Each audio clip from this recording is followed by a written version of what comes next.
नमस्कार। सरकार की कहानी के डिजिटल प्लेटफॉर्म पर एक बार फिर आपका स्वागत है। आज हमारे साथ मौजूद हैं संभल जनपद के हॉस्पिटल हसीना बेगम से डॉक्टर कुणाल। डॉक्टर कुणाल से आज हम सीधी बातचीत करेंगे और अपने दर्शकों को बताएंगे कि डायबिटीज यानी शुगर किस तरह से उससे बचा जा सकता है, उसका कैसे इलाज संभव है। डॉक्टर साहब, हमारे चैनल में आपका स्वागत है। नमस्कार। डॉक्टर, सबसे पहले हमारे दर्शक आपका परिचय जानना चाहेंगे। मैं डॉक्टर कुणाल हूँ। मैंने अपना एमबीबीएस महाराष्ट्र से अहमदनगर से किया है। उसके बाद मैंने पीजी डीएनबी मेडिसिन दिल्ली के एक प्रसिद्ध जयपुर गोल्डन हॉस्पिटल से किया। उसके बाद मैंने 3 साल गवर्नमेंट मेडिकल कॉलेज में डॉक्टर अंबेडकर हॉस्पिटल है रोहिणी में, वहाँ 3 साल सीनियर रेजिडेंसी करने के बाद मैंने 2-4 साल दिल्ली में एज ए सीनियर कंसल्टेंट अलग अलग अस्पतालों में काम किया, जिसमें मैंने मैक्स में भी काम किया है और अन्य अस्पतालों में काम किया है। और पिछले 1.25 साल से मैं यहाँ संभल स्थित हसीना बेगम हॉस्पिटल में एज अ मेडिसिन कंसल्टेंट और डायबिटीज स्पेशलिस्ट काम कर रहा हूँ। देखा जाए तो संभल जनपद का ये एक बड़ा हॉस्पिटल है और बड़ा सुविधाएं यहाँ पर है, तो क्या मरीजों के लिए आप बेहतर कर रहे हैं इस हॉस्पिटल में? देखो, सबसे पहली बात तो संभल जो एरिया है काफी आप कहोगे कि पोस्ट सोशो इकोनॉमिक स्टेटस का एरिया है। यहाँ काफी लोग जो है गरीब परिवार से आते हैं, तो इसलिए उसको ध्यान में रखते हुए हमारे अस्पताल में सारी सुविधा हमने उपलब्ध कराई है कम से कम रेटों पे। यहाँ आयुष्मान कार्ड भी धारक अपनी आयुष्मान की फैसिलिटीज ले सकता है हर डिपार्टमेंट में, चाहे वो मेडिसिन डिपार्टमेंट और अन्य कोई डिपार्टमेंट हो।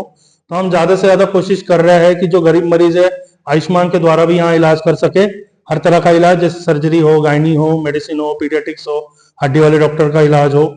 और प्लस अगर जिन लोगों के पास आयुष्मान कार्ड भी नहीं है, तो अगर बहुत से मरीजों को क्या होता है कि छोटी छोटी चीजों के लिए दिल्ली या मुरादाबाद जाना पड़ता है, तो उस चीजों को ध्यान में रखते हुए भी हमने हमारे अस्पताल में सारे facilities, ICU, fully equipped ICU with ventilator, modular OTs और ये सब अवेलेबल करवा रखा है बहुत सस्ते रेटों पे, जिससे कि मरीज अपने इलाज करा सके और सस्ती इलाज का अपना फायदा ले सके सस्ते में। डॉक्टर साहब, हमारे देश में शुगर यानी डायबिटीज को लेकर काफी लोग परेशान हैं। हर घर में एक मरीज आपको डायबिटीज का शुगर से पीड़ित मिल जाएगा। बिल्कुल। तो ये डायबिटीज जन्म कहाँ से लेती है और उससे कैसे बचा जा सकता है? देखो, डायबिटीज जन्म कहाँ से ले रही है, एक्चुअली इसमें तो हम लोगों की गलती है। डायबिटीज अब जैसे पहले कहा जाता था कि डायबिटीज बुजुर्गों में डिजीज होता है, या जैसे भी हाइपरटेंशन भी कहा जाता है, लेकिन आज वो रहा नहीं है। और इंडिया कुछ सालों बाद नंबर 1 कंट्री बन जाएगी डायबिटीज कैपिटल की, तो इसके लिए हम खुद ही जिम्मेदार हैं। सबसे महत्व की चीज ये है कि हम अपनी लाइफस्टाइल मॉडिफाई नहीं करते हैं। एक सेडेंटरी लाइफस्टाइल में हम जी रहे हैं। हर चीज हमें जगह पे बैठ के चाहिए होती है, ना वॉक करना, ना कुछ करना, बाहर की चीजें ज्यादा से ज्यादा खाना, जंक फूड्स खाना, है ना। और हम जो नेचुरल चीजें हैं इनसे दूर होते जा रहे हैं, और जो जंक फूड्स जो समाज में इंट्रोड्यूस हो रहा है हम उसको ज्यादा से ज्यादा अपनाते जा रहे हैं, जिसकी वजह से आज कहा जा सकता है कि डायबिटीज अब बुजुर्गों का नहीं, इवन आज डायबिटीज जवान जवान पॉपुलेशन में भी 20-20, 25-25 सालों में भी डायबिटीज आजकल पाया जा रहा है। तो इसका बहुत हद तक हमारा डाइट और हमारा लाइफस्टाइल बहुत हद तक जिम्मेदार है। अक्सर दर्शकों में, मरीजों में ये भ्रम रहता है कि डायबिटीज की 2 जांचें होती हैं, एक रैंडम होती है, एक फास्ट टेस्ट होती है। तो क्या इसके अतिरिक्त भी कुछ जांचें होती हैं जिससे ये पता लगा सके कि इस मरीज को शुगर है? बिल्कुल। जैसे डायबिटीज का, जैसे आपने कहा कि एक खाली पेट शुगर होती है और खाने के 2 घंटे बाद वाली शुगर होती है, वैसे ही एक HbA1c करके टेस्ट होता है। ये 3 महीने की एवरेज शुगर का बताता है। अब जैसे हम डायबिटीज को कैसे डिफाइन करते हैं, अगर फास्टिंग शुगर 126 से ज्यादा हो, या खाने के 2 घंटे बाद वाली शुगर 200 से ज्यादा हो, और HbA1c जिसे हम कहते हैं कि बेसलाइन 3 महीने की जो शुगर होती है वो 6.5 से ज्यादा हो, तो उसको डायबिटीज लेवल किया जाता है ना। तो ये तो एक क्राइटेरिया हो गया, ये तो टाइप 2 डायबिटीज हो गया। लेकिन टाइप 1 डायबिटीज जो है वो बचपन से ही, जन्म से ही, मतलब बच्चे में इंसुलिन प्रोडक्शन होता नहीं है, जिस वजह से टाइप 1 डायबिटीज लेवल किया जाता है, और बच्चे को जन्म से ही और बचपन से ही, अर्ली एज से ही इंसुलिन दिया जाता है ना। तो टाइप 2 डायबिटीज जनरली मेडिसिन से कवर हो जाता है, लेकिन विद टाइम ये धीरे धीरे हमारे हार्ट को, लीवर को, किडनी को और ब्रेन को और बाकी हिस्सों को, अन्य हिस्सों को अफेक्ट करना शुरू कर देता है, और अल्टीमेटली हमारे को इंसुलिन डिपेंडेंट हो जाना पड़ता है।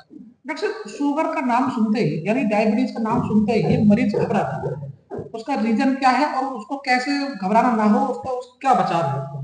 देखो, जैसे आप बता रहे हो कि शुगर का नाम सुनते ही मरीज घबरा जाता है, बिकॉज मैंने अभी बताया कि डायबिटीज सिर्फ शुगर के लिए नहीं, लेकिन हमारे शरीर के अन्य जो हिस्से हैं, हार्ट हो गया, लीवर हो गया, किडनी हो गया, ब्रेन हो गया, इन मसल्स हो गए, इन सब चीजों को अफेक्ट करता है। तो basically diabetes multi system disorder है ना।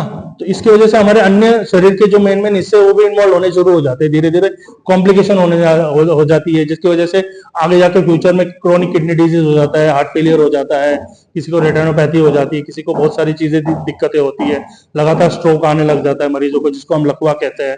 ये सब चीजें इन्वॉल्व होने लग जाती है, धीरे धीरे मसल्स इन्वॉल्व होने लग जाती है, आर्टरीज इन्वॉल्व लग जाती है, और उसकी वजह से कॉम्प्लिकेशन होने लग जाती है सारी डायबिटीज से रिलेटेड। क्या हम शुगर को जड़ से खत्म कर सकते हैं या उसका कोई कंट्रोल करने का ही एक इलाज है? देखो, शुगर को जड़ से खत्म तो नहीं किया जाता, लेकिन इसके लिए हम एक कहावत है, prevention is better than cure.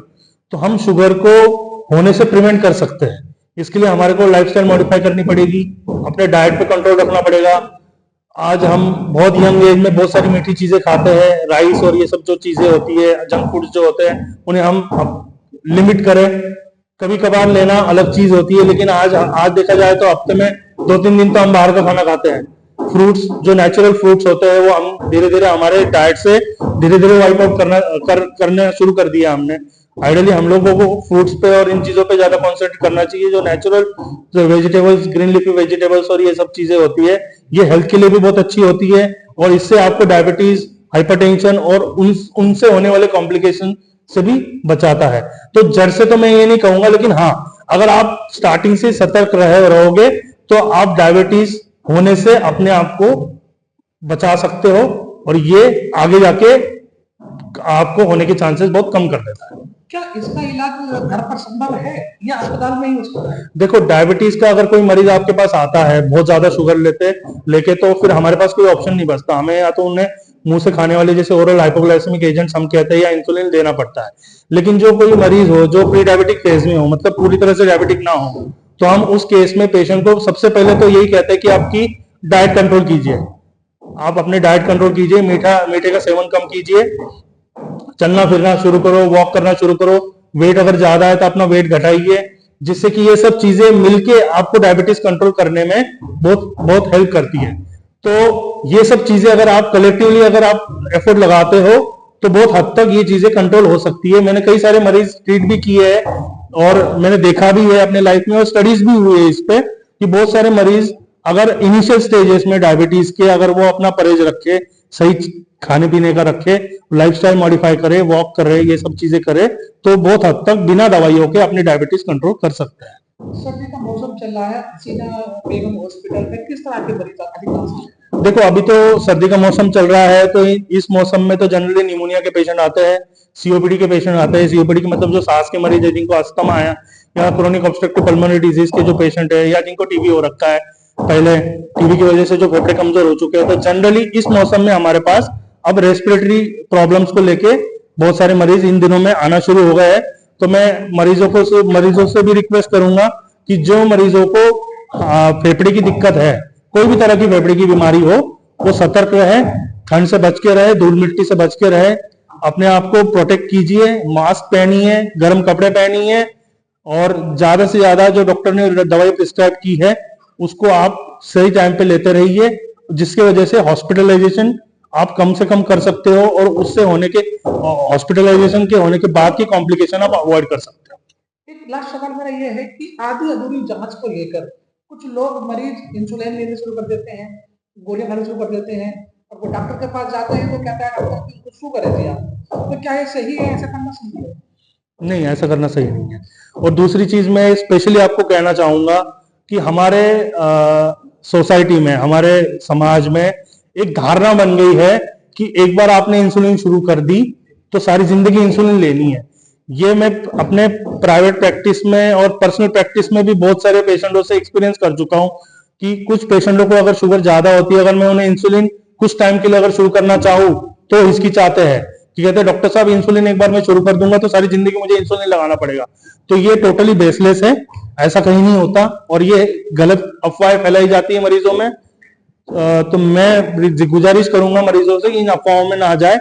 कभी कभी क्या होता है कि बहुत ज्यादा शुगर होने की वजह से हमारे को कुछ वक्त के लिए इंसुलिन पेशेंटों को देना पड़ता है, जिससे डायबिटीज की जो मतलब शुगर जो हाई है उसके होने वाले कॉम्प्लिकेशन ना हो। मरीज को कॉम्प्लिकेशन ना हो आगे जाके फ्यूचर में, तो कुछ टाइम के लिए वो इंसुलिन लगा के हम धीरे धीरे शुगर कंट्रोल करके इंसुलिन घटा के उनको ओरल मेडिसिन पे स्विच ओवर कर सकते हैं। जैसे हम ओरल मेडिसिन से कंट्रोल नहीं हो तो इंसुलिन पे स्विच होते हैं, तो हम वैसे ही इंसुलिन से धीरे धीरे घटा के ओरल मेडिसिन पे भी स्विच ओवर हो सकते हैं। तो ये जो मिथ है, ये जो रूमर है, लोगों ने अपने दिमाग से निकाल देना चाहिए। ये डॉक्टर कुणाल संभल के हसीना बेगम हॉस्पिटल में अपनी सेवाएं दे रहे हैं। कैमरामैन के साथ मैं जेरिस मलिक संभल।